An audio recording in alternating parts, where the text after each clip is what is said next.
ನಮಸ್ಕಾರ, ಇದು public express. ನಾನು ಲೋಕೇಶ್ ಹಾಲಹಳ್ಳಿ. ಸಿಎಂ ತವರಿನಲ್ಲಿ ಫೈನಾನ್ಸ್ ಕಿರುಕುಳಕ್ಕೆ ಮತ್ತೊಂದು ಬಲಿಯಾಗಿದ್ದು, ಮೈಕ್ರೋ ಫೈನಾನ್ಸ್ ವಸೂಲಿದಾರರ ಕಾಟ ತಾಳಲಾರದೆ ಪಿರಿಯಾಪಟ್ಟಣ ತಾಲೂಕಿನ ಬೆಟ್ಟದಪುರ ಗ್ರಾಮದ ಸುಬ್ರಹ್ಮಣ್ಯ ಆತ್ಮಹತ್ಯೆಗೆ ಶರಣಾಗಿದ್ದಾರೆ.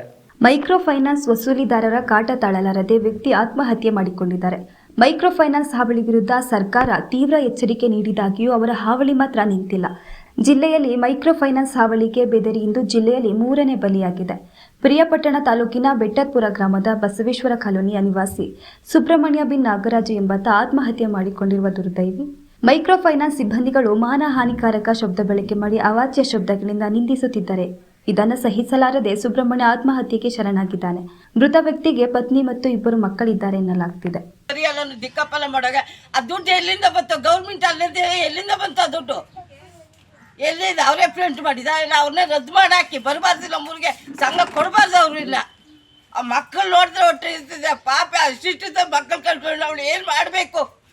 ಸಂಘ ಗೊತ್ತು. ಹೌದು, ನಮಗೆ ಕಷ್ಟ ಇರ್ತದೆ, ನಾವು ಸಾಲ ಕೇಳ್ತೀವಿ. ಆದಷ್ಟು ಬರೀ ಸ್ವಲ್ಪ ಬಡ್ಡಿ ಮಕ್ಕಳಿಗೆ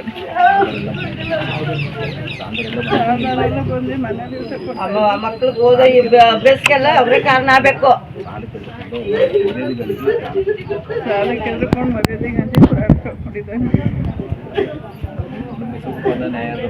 ಸಂಬಂಧಪಟ್ಟ ಅಧಿಕಾರಿಗಳು ಅಂತ ಹೇಳ್ರಿ.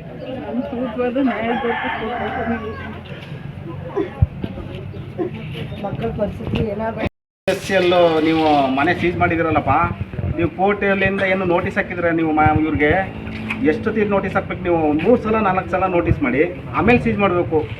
ಏಕಾಏಕಿ ಬಂದು ನೀವು ಮನೆ ಸೀಜ್ ಮಾಡ್ತಿರಲ್ಲ, ಏನು ನಿಮ್ಮದು ವ್ಯವಹಾರ ಇದೆಲ್ಲ ಏನು ಅಂತ ಗೊತ್ತಾಯ್ತಲ್ಲ. ಇವತ್ತು ಸರ್ಕಾರ ಮಾಡ್ತಾ ಸರ್ಕಾರ ನಡೆಸ್ತಾ ಇದ್ರಲ್ಲಪ್ಪ ಪುಣ್ಯಾತ್ಮರೇ. ನೀವು ಈ ಥರ ಎಲ್ಲ ವಿಚಾರ ನೋಡಿದ್ರೆ ನೀವು ಏನು ಕಣ್ಮುಚ್ಕೊಂಡು ಕೂತಿದ್ದೀರಾ? ಇವತ್ತು ಇಲ್ಲಿ ಪಕ್ಕದಲ್ಲೇ ಒಂದು ಸಾವಾಗಿದೆ. ಇವ್ರು ಮನೆ ಬಿಟ್ಟೋಗೋರೆ ಪಾಪ, ಮರ್ಯಾದೆ ಕಳ್ಕೊಂಡು. ಅವರು ಎಲ್ಲಾರ ಹೋಗಿ ಹೊರಗಡೆ ಸತ್ರೆ ನೀವು ಸರ್ಕಾರದವರು ಇವ್ರದ್ದು ಹೊಣೆಗಾರ ಬೇಕಾಯ್ತದೆ. ಕೂಡಲೇ ಬಂದು ವಾಸ್ತು SCFC ಎಲ್ಲರೂ ಕೂಡಲೇ ಬಂದು ಮನೆ ಓಪನ್ ಮಾಡಿ ಇದು ಮಾಡಬೇಕು. ಮಾಡಿಲ್ಲ ಅಂದರೆ ಇಡೀ ತಾಲೂಕಿನಲ್ಲಿ ಉಗ್ರ ಹೋರಾಟ ಮಾಡ್ತೀವಿ. ಆಮೇಲೆ ನಿಮ್ಮ ಸಂಘ ಸಂಸ್ಥೆಗಳನ್ನು ಬಂದ್ ಮಾಡ್ತೀವಿ. ಇದು ಎಚ್ಚರಿಕೆ ವಹಿಸ್ತಾ ಇದ್ದೀನಿ. ಬಿಗ್ ಬಾಸ್ 11ರ ವಿನ್ನರ್ ಚಿಲ್ಲೂರು ಬಡ್ನಿಯ ಹನುಮಂತ ಲಮಾಣಿಗೆ ತವರಿನಲ್ಲಿ ಸಿಕ್ಕಿದೆ ಅದ್ಧೂರಿಯಾದಂತಹ ಸ್ವಾಗತ. ಬಿಗ್ ಬಾಸ್ ಸೀಸನ್ 11ರ ವಿನ್ನರ್ ಚಿಲ್ಲೂರ ಬಡ್ನಿಯ ಹನುಮಂತ ಲಮಾಣಿಗೆ ತವರಿನಲ್ಲಿ ಅದ್ಧೂರಿ ಸ್ವಾಗತ ಕೋರಲಾಯಿತು. ಹಾವೇರಿ ಜಿಲ್ಲೆಯ ಸವಣೂರು ಪಟ್ಟಣದ ಭರಮದೇವರು ವೃತ್ತದಲ್ಲಿ 100 ಸಂಖ್ಯೆಯ ಅಭಿಮಾನಿಗಳು ಶಾಲು ಹೂವಿನಾರ ಹಾಕಿ ಸ್ವಾಗತಿಸಿದರು. ಬಳಿಕ ಪಟ್ಟಣದಲ್ಲಿ ತಾನೇ ಹಾಡಿದ ಡಿಜೆ ಹಾಡಿಗೆ ತೆರೆದ ವಾಹನದಲ್ಲಿ ಮೆರವಣಿಗೆ ಮಾಡಲಾಯಿತು. ಈ ವೇಳೆ 100 ಅಭಿಮಾನಿಗಳು ಹನುಮಂತ ಲಂಬಾಣಿ ಡಿಜೆ ಹಾಡುಗಳಿಗೆ ನೃತ್ಯ ಮಾಡಿದರು. ಸದ್ಯ ಹನುಮಂತ ಲಂಬಾಣಿ ಸವಣೂರು ಪಟ್ಟಣದ ಗಲ್ಲಿಗಳಲ್ಲಿ ಸಂಭ್ರಮಾಚರಣೆ ಮುಗಿಲು ಮುಟ್ಟಿದೆ.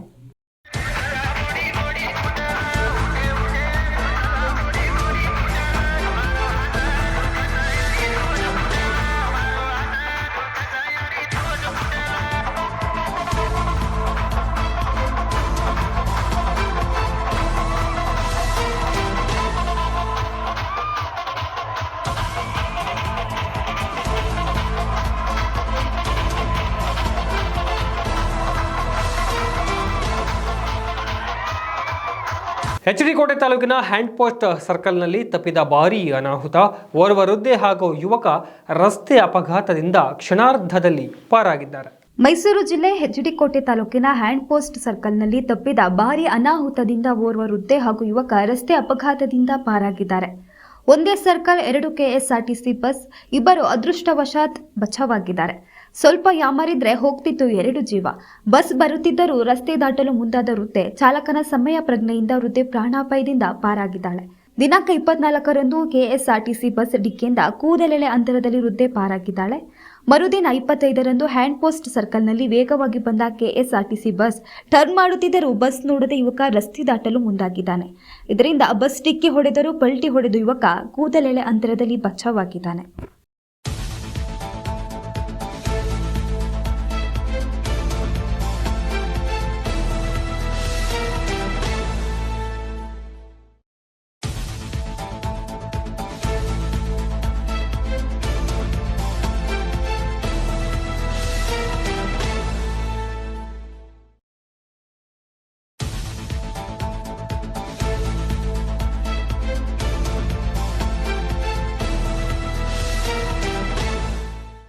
ಸಾಲ ಮರುಪಾವತಿಗೆ ಮಿತಿಮೀರಿ ವರ್ತಿಸಿದರೆ ಕ್ರಿಮಿನಲ್ ಕೇಸ್ ದಾಖಲು ಮಾಡಲಾಗುತ್ತೆ ಅಂತ ಖಡಕ್ ಎಚ್ಚರಿಕೆ ಕೊಟ್ಟಿದ್ದಾರೆ ಮೈಸೂರು ಜಿಲ್ಲಾಧಿಕಾರಿ ಜಿ ಲಕ್ಷ್ಮೀಕಾಂತ್ ರೆಡ್ಡಿ. ಸಾಲ ಮರುಪಾವತಿಗೆ ಹೋಗಿ ಮಿತಿಮೀರಿ ವರ್ತಿಸಿದರೆ ಅಂತವರ ವಿರುದ್ಧ ಕ್ರಿಮಿನಲ್ ಕೇಸ್ ಹೂಡುವುದಾಗಿ ಮೈಸೂರು ಜಿಲ್ಲಾಧಿಕಾರಿ ಜಿ ಲಕ್ಷ್ಮೀಕಾಂತ ರೆಡ್ಡಿ ಖಡಕ್ ಎಚ್ಚರಿಕೆ ನೀಡಿದ್ದಾರೆ. ಜಿಲ್ಲಾ ಪಂಚಾಯತ್ನ ದೇವರಾಜು ಅರಸು ಸಭಾಂಗಣದಲ್ಲಿ ಇಂದು ಮೈಕ್ರೋ ಫೈನಾನ್ಸ್ ಕಂಪನಿಗಳ ಮುಖ್ಯಸ್ಥರ ಜೊತೆಗೆ ನಡೆಸಿದ ಸಭೆಯಲ್ಲಿ ಈ ಎಚ್ಚರಿಕೆಯನ್ನು ನೀಡಿದ್ದಾರೆ. ಯಾವುದಾದರೂ ಮೈಕ್ರೋ ಫೈನಾನ್ಸ್ ಕಂಪನಿಗಳು ಸಾಲ ತೀರಿಸುವಂತೆ ಬಲವಂತ ಮಾಡಬಾರದು. ಸಾಲಗಾರರ ಮೇಲೆ ಯಾವುದೇ ಒತ್ತಡ ಹಾಕುವುದಾಗಲಿ ಮಾನಸಿಕ ಹಾಗೂ ಇತರ ಯಾವುದೇ ರೀತಿಯಲ್ಲಿ ಹಿಂಸೆ ನೀಡಿದ್ದಲ್ಲಿ ಕಾನೂನು ಕ್ರಮ ಜರುಗಿಸುವುದಾಗಿ ತಿಳಿಸಿದ್ದಾರೆ. ಮೈಕ್ರೋ ಫೈನಾನ್ಸ್ ಕಂಪನಿಗಳು ಸಾಲ ಮರುಪಾವತಿ ವಿಚಾರದಲ್ಲಿ ಜನರಿಗೆ ಕಿರುಕುಳ ನೀಡುವುದು ಕಂಡುಬಂದರೆ ನಿಮ್ಮಗಳ ವಿರುದ್ಧ ಕ್ರಿಮಿನಲ್ ಪ್ರಕರಣ ದಾಖಲಿಸಲಾಗುವುದು ಎಂದರು.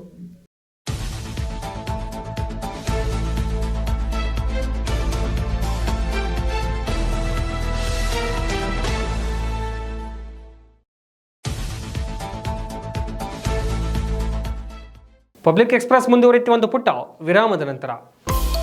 ಪಾವನಿ pure Neelambari Adivasi herbal hair oil.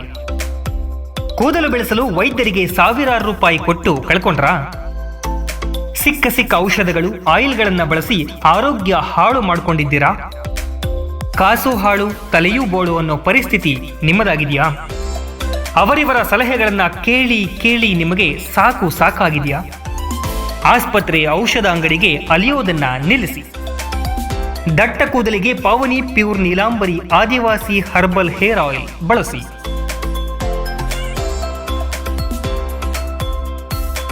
ಪಾವನಿ pure Neelambari Adivasi herbal hair oil HP petrol bunk ಹತ್ತಿರ, ಬನ್ನಿಕುಪ್ಪೆ, ಹುಣಸೂರು ತಾಲೂಕು, ಮೈಸೂರು. ಹೆಚ್ಚಿನ ಮಾಹಿತಿಗಾಗಿ ಈ ಕೆಳಗಿನ ಸಂಖ್ಯೆಗಳಿಗೆ ಸಂಪರ್ಕಿಸಿ. ವಿರಾಮದ ಬಳಿಕ ಮತ್ತೆ ಪಬ್ಲಿಕ್ ಎಕ್ಸ್ಪ್ರೆಸ್ಗೆ ಸ್ವಾಗತ. ರೈತರು ಬೆಳೆದ ಬೆಳೆಗೆ ವೈಜ್ಞಾನಿಕ ಮತ್ತು ಬೆಂಬಲ ಬೆಲೆ ಸಿಗಬೇಕು ಎಂದು ಸುತ್ತೂರಿನಲ್ಲಿ ಬಿಜೆಪಿ ರಾಜ್ಯಾಧ್ಯಕ್ಷ BY ವಿಜಯೇಂದ್ರ ಹೇಳಿಕೆ ನೀಡಿದ್ದಾರೆ.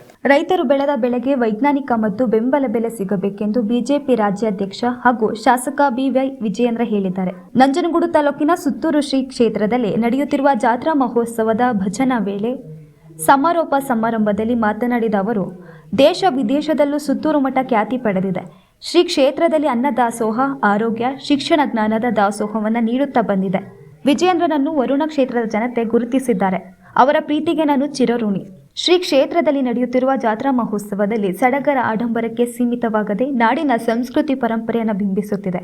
ಗುಡಿ ಕೈಗಾರಿಕೆಗೆ ಹೆಚ್ಚು ಆದ್ಯತೆ ನೀಡಿದೆ ಎಂದರು. ಸುತ್ತೂರು ಜಾತ್ರೆಯಲ್ಲಿ ನಮ್ಮ ಜವಾಬ್ದಾರಿ ಅಲೆಮಾರಿ ಜನರು ಮತ್ತು ರೈತರು ತಯಾರಿಸಿದ ವಸ್ತುಗಳನ್ನು ಮಾರಾಟ ಮಾಡುತ್ತಿದ್ದಾರೆ. ಆಧುನಿಕ ತಂತ್ರಗಾರಿಕೆ ಭರಾಟೆಯಲ್ಲೂ ಕೋಟಿ ಜನರು ಕುಂಭಮೇಳದಲ್ಲಿ ಭಾಗವಹಿಸಿ ಈ ದೇಶದ ಸಂಸ್ಕೃತಿ ಪರಂಪರೆಯನ್ನು ಉಳಿಸಿಕೊಂಡು ಬರ್ತಿದ್ದಾರೆ ಎಂದು ತಿಳಿಸಿದ್ದಾರೆ. ಸುತ್ತೂರು ಶ್ರೀ ಶಿವರಾತ್ರಿ ದೇಶಿಕೇಂದ್ರ ಮಹಾಸ್ವಾಮೀಜಿ ದಿವ್ಯ ಸಾನ್ನಿಧ್ಯವನ್ನು ವಹಿಸಿಕೊಂಡಿದ್ದರು. ಮೇಘಾಲಯದ ರಾಜ್ಯಪಾಲರಾದ CH ವಿಜಯಶಂಕರ್, RSS ಕಾರ್ಯವಾಹಕರಾದ ದತ್ತಾತ್ರೇಯ ಹೊಸಬಾಳೆ, ಶ್ರೀ ರಾಮಕೃಷ್ಣ ಆಶ್ರಮದ ಅಧ್ಯಕ್ಷರಾದ ಸ್ವಾಮಿ ಮುಕ್ತಿನಂದಾಜಿ ಸೇರಿದಂತೆ ಹಲವು ಗಣ್ಯರು ವೇದಿಕೆಯಲ್ಲಿ ಉಪಸ್ಥಿತರಿದ್ದರು. ಈ ಐತಿಹಾಸಿಕ ಕುಂಭಮೇಳ ಪ್ರಯಾಗ್ರಾಜ್ನಲ್ಲಿ ಕೋಟ್ಯಾಂತರ ಜನ ಭೇಟಿ ಕೊಡ್ತಾ ಇದ್ದಾರೆ. ಆ ಒಂದು ಪವಿತ್ರ ಸ್ಥಳಕ್ಕೆ ಹೋಗಿ ಬರ್ತಾ ಇದ್ದಾರೆ. ಈ ರೀತಿ ಹೇಳಿಕೆಗಳನ್ನು ಕೊಡೋದ್ರ ಮುಖೇನ ಅಸಂಖ್ಯಾತ ಹಿಂದೂಗಳ ಭಾವನೆಗಳಿಗೆ ಧಕ್ಕೆ ಬರೋ ರೀತಿಯಲ್ಲಿ ಈ ಅಯೋಗ್ಯ ಕಾಂಗ್ರೆಸ್ ಪಕ್ಷದ ಮುಖಂಡರು ನಡ್ಕೊಳ್ತಾ ಇದ್ದಾರೆ. ಅದು ಸರಿಯಲ್ಲ. ನಿನ್ನೆ ನಡೆದಿರ್ತಕ್ಕಂಥ ಘಟನೆ ಭಾಳ ದೊಡ್ಡ ದುರಂತ ನಡೆದಿದೆ. ಆ ಒಂದು ಪ್ರಾಣ ಕಳ್ಕೊಂಡಿರ್ತಕ್ಕಂಥವ್ರಿಗೊಂದು ಆತ್ಮಕ್ಕೆ ಶಾಂತಿಯನ್ನು ಕೂಡ ನಾನು ಕೋರ್ತೇನೆ. ಘಟನೆ ನಡಿಬಾರ್ದಿತ್ತು. ಆದರೆ 144 ವರ್ಷಗಳ ನಂತರದಲ್ಲಿ ಒಂದು ಐತಿಹಾಸಿಕ ಕಾರ್ಯಕ್ರಮ ನಡೀತಾ ಇದೆ. ಕೋಟಿ ಜನ ಅಲ್ಲಿ ಭೇಟಿ ಕೊಡ್ತಾ ಇದ್ದಾರೆ. ಇಂಥ ಸಂದರ್ಭದಲ್ಲಿ ಈ ರೀತಿ ಹೇಳಿಕೆಗಳನ್ನು ಕೊಡ್ತಕ್ಕಂಥದ್ದು, ಅವರ ಭಾವನೆಗಳಿಗೆ ಧಕ್ಕೆ ತರದ ರೀತಿಯಲ್ಲಿ ಮಾತನಾಡ್ತಕ್ಕಂಥದ್ದು ಅಕ್ಷಮ್ಯ ಅಪರಾಧ. ಹೇಳೋಣ ಬೇರೆ. ಸರ್, ಈಗ ಸಂತೋಷ್ ಲಾಡ್ ಅವರು ಪ್ರಧಾನಮಂತ್ರಿಗಳ ಸ್ಕೀಮ್ ಬಗ್ಗೆನೂ ಮಾತಾಡಿದ್ದಾರೆ. ಸ್ಕೀಮ್ ಯಾವತ್ತೂ ಕಪ್ಪೆ ಆಗಿಲ್ಲ, ನೋಡಿದ್ದೀರಾ ಅನ್ನುವಂಥ ಆ ಲೆವೆಲ್. ಅವನು ಯಾರೇ ಮಾತಾಡೋದು? ಪ್ರಧಾನಮಂತ್ರಿಗಳು ಮಾತನಾಡಬೇಕಾದ್ರೆ ಆ ಯೋಗ್ಯತೆ ಇರಬೇಕಾಗ್ತದೆ. ಈ ರೀತಿ ಹಾದಿಲಿ ಬೀದಿಲಿ ಮಾತನಾಡಿದ ತಕ್ಷಣ ಏನು ಮೋದಿಯವರ ಘನತೆಯನ್ನು ಕಡಿಮೆ ಆಗಲ್ಲ. ಆದರೆ ಮೋದಿಜಿಯವರ ಬಗ್ಗೆ ಮಾತನಾಡಬೇಕಾದ್ರೆ ಅದಕ್ಕೆ ಒಂದು ಘನತೆ ಇರಬೇಕಾಗ್ತದೆ. ಸುಮ್ಮನೆ ಇವರೆಲ್ಲ ಮಾತಾಡೋದ್ರಿಂದ ಅದೇನು ಬದಲಾವಣೆ ಆಗಲ್ಲ.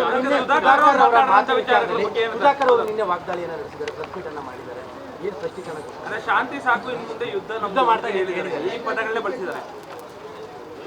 ಸುಧಾಕರ್ ಅವರ ಬಾಯಲ್ಲಿ ಪದಗಳನ್ನು ನೋಡಿದಾಗ ನನಗೆ ಆಶ್ಚರ್ಯ ಆಗ್ತದೆ. ಚುನಾವಣೆ ಪ್ರಕ್ರಿಯೆ ಯಾವ ರೀತಿ ನಡೆದಿದೆ, BJPಯ ಸಂಘಟನಾ ಪರ್ವ ಕಳೆದ 4-5 ತಿಂಗಳಿಂದ ನಿರಂತರವಾಗಿ ನಡ್ಕೊಂಡು ಬಂದಾಯಿದೆ.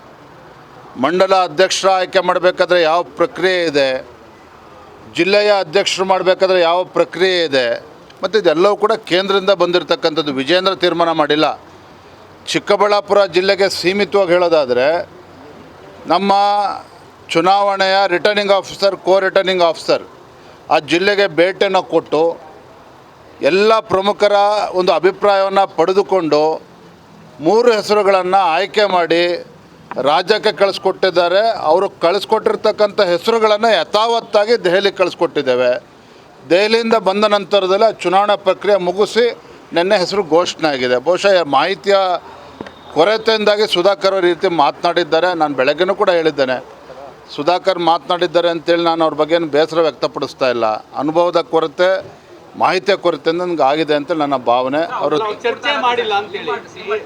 ನಾನು ಚರ್ಚೆ ಮಾಡೋಕ್ಕೆ ಬರೋದೇ ಇಲ್ಲ ರೀ. ಕೋಟೆ ಕ್ಷೇತ್ರದ ಚಿಕ್ಕಕೆರೆಯೂರು ಗ್ರಾಮದಲ್ಲಿ ಅಧಿಕಾರಿಗಳ ಸಮ್ಮುಖದಲ್ಲಿ ರೈತರ ಜಮೀನಿಗೆ ರಸ್ತೆ ಬಿಡಿಸಿಕೊಡುವಲ್ಲಿ ದಲಿತ ಸಂಘರ್ಷ ಸಮಿತಿಯು ಸತತ ಶ್ರಮದಿಂದಾಗಿ ಯಶಸ್ವಿಯಾಗಿದೆ. ಕೋಟೆ ಕ್ಷೇತ್ರದ ಚಿಕ್ಕೆಕೆರೆಯೂರು ಗ್ರಾಮದಲ್ಲಿ ಅಧಿಕಾರಿಗಳ ಸಮ್ಮುಖದಲ್ಲಿ ರೈತರ ಜಮೀನಿಗೆ ರಸ್ತೆ ಬಿಡಿಸಿಕೊಡುವಲ್ಲಿ ದಲಿತ ಸಂಘರ್ಷ ಸಮಿತಿ ಯಶಸ್ವಿಯಾಗಿದೆ. ರೈತರಾದ ಚಿಕ್ಕತಾಯಮ್ಮ ಪುಟ್ಟರಸಯ್ಯ ಎಂಬುವರಿಗೆ ಸೇರಿದ 4 ಎಕರೆ ಜಮೀನಿಗೆ ಹೋಗಲು ರಸ್ತೆ ಇರಲಿಲ್ಲ. ಹಲವು ವರ್ಷಗಳಿಂದ ಪಕ್ಕದವರ ಜಮೀನಿನ ಮೂಲಕ ಹಾದು ಹೋಗಬೇಕಾದ ಪರಿಸ್ಥಿತಿ ಇತ್ತು. ಜನ ಜಾನುವಾರುಗಳಿಗೆ ತುಂಬಾ ತೊಂದರೆ ಉಂಟಾಗ್ತಿತ್ತು. ಹೀಗಾಗಿ ದಸಂಸ ಬಣದವರು ರಸ್ತೆ ಬಿಡಿಸಿಕೊಡುವಂತೆ ಕೋರಿ ತಹಶೀಲ್ದಾರ್ ಅವರಿಗೆ ಮನವಿ ಪತ್ರ ಸಲ್ಲಿಸಿದ್ದರು. ಮನವಿ ಪತ್ರ ಆಲಿಸಿದ ತಹಶೀಲ್ದಾರ್ ಶ್ರೀನಿವಾಸ್ ಅವರಿಗೆ ರಸ್ತೆ ಬಿಡಿಸಿಕೊಡಲು ಮುಂದಾದರು ಎಂದು ಮಹಿಳೆ ರೈತ ಚಿಕ್ಕತಾಯಮ್ಮ ತಿಳಿಸಿದ್ದಾರೆ. Tahsildar Srinivas, RI Shankar, VA Ramesh, surveyor Shambhu, ಆರಕ್ಷಕ ವೃತ್ತ ನಿರೀಕ್ಷಕ ಶಬ್ಬರ್ ಹುಸೇನ್ ಇತರ ಸಿಬ್ಬಂದಿಗಳ ಸಹಕಾರದಿಂದ ಕಾನೂನಿನಡಿಯಲ್ಲಿ ರಸ್ತೆ ಬಿಡಿಸಿಕೊಟ್ಟಿದ್ದಾರೆ ಎಂದು ಜಿಲ್ಲಾ ಸಮಿತಿಯ ಸಂಚಾಲಕ ಹುನಗಹಳ್ಳಿ ಕೆ ಗೋವಿಂದ್ ಹೇಳಿದ್ದಾರೆ. ಜಿಲ್ಲಾ ಸಂಚಾಲಕ ಕನ್ನೆಹಳ್ಳಿ M ಆನಂದ, ಮಹಿಳಾ ಪದಾಧಿಕಾರಿ ರಾಜಮ್ಮ, ತಾಲೂಕು ಸಂಯೋಜಕ ಹೆಗಡಾಪುರ ಕುಮಾರ್, ಸಂಘಟನಾ ಸಂಯೋಜಕ ಜಯಕುಮಾರ್, ಸರಗೂರು ತಾಲೂಕು ಸಂಯೋಜಕ ಮಹೇಶ್ ಕುಮಾರ್ ದೇವಲಾಪುರ, ಸಂಘಟನಾ ಸಂಯೋಜಕ ಅಣ್ಣಯ್ಯ ಸ್ವಾಮಿ, ಮಂಜು, ಪುಟ್ಟಯ್ಯ, ಖಜಾಂಜಿ ಮಹಾದೇವಸ್ವಾಮಿ, ಚೆಲುವರಾಜು ಈ ಸಂದರ್ಭದಲ್ಲಿ ಹಾಜರಿದ್ದರು.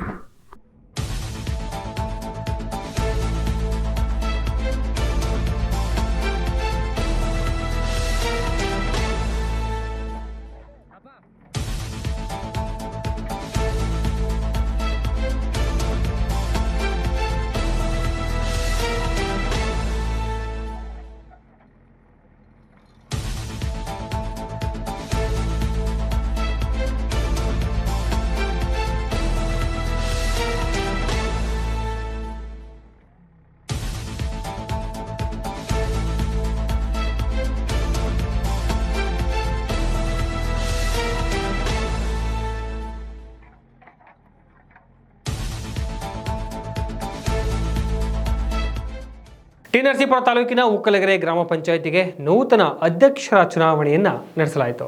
ತಾಲೂಕಿನ ಉಕ್ಕಲಗೆರೆ ಗ್ರಾಮ ಪಂಚಾಯಿತಿಗೆ ನೂತನ ಅಧ್ಯಕ್ಷರ ಚುನಾವಣೆ ನಡೆಸಲಾಯಿತು.